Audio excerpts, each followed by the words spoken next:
परंतु बंधुओं हमारे वृंदावन की कई रीतियां इतनी टेढ़ी हैं कि उनको समझना असंभव है। और विशेष रूप से रसिक त्रयी श्री हितरिवंश महाप्रभु का परंपरा, और इससे भी ज्यादा कठिन तो अभी कल प्रारंभ होगा श्री स्वामी हरिदास जी की परंपरा, वहां तो अलग ही रीत है। इसीलिए तो हमने कहा महलों की चर्चा बार बार इनको समझ में नहीं आएगी। बोले ठाकुर जी से पहो, पहले श्री जी सहित हमें तब देखेंगे।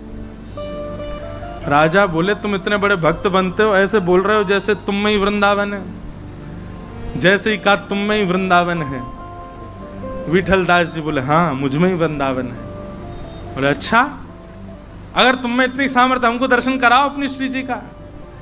विठल दास जी ने तुरंत अपनी पीतांबरी को लेकर के और जैसे बीच में से फाड़ा, उनके वक्ष पर ही एक सुंदर बिंदु दिखने लगा। बिंदु से प्रकाश प्रकट हुआ। प्रकाश प्रकट होते वहीं यमुना जी प्रकट हो गई, सघन कुंज प्रकट हो गए, वृंदावन की रजरेणु प्रकट हो गई, ब्रज रसिक सब भ्रमण कर रहे हैं, श्री राधा ध्वनि प्रकट हो गई। और देखते ही देखते राजा ने क्या देखा, एक सघन कुंज है और सघन कुंज के मध्य में श्री हितरवंश महाप्रभु राग सुना रहे हैं, और राग सुनकर के सामने त्रिभंग लली श्री राधा वल्लभ लाल जी बैठ करके सुंदर मधुर रास का दर्शन, मधुर रास का श्रवण कर रहे हैं। राजा को दर्शन हो गए, द्वारिका में बैठ करके वृंदावन का दर्शन करा दिया।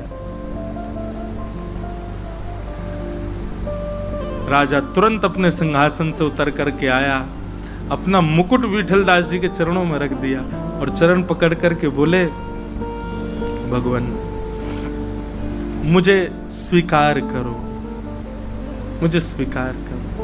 विठल दास जी बोले हमारी शरण में मत पड़े, जा वृंदावन हितरवंश महाप्रभु की चरण ले ले, वही तो कुछ श्री जी के दर्शन कराएंगे। द्वारिका में भ्रमण कर रहे हैं विठल दास जी, और भ्रमण करते करते एक मन में भाव कह रहे हैं,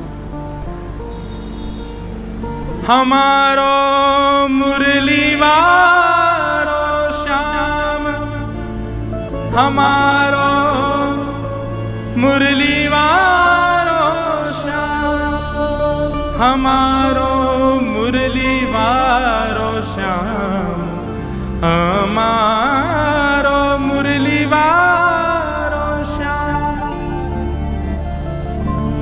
यही भाव गाते गाते घूम रहे हैं। बहुत सुंदर पद है, हमारे रसिक जन वृंदावन में गाते हैं।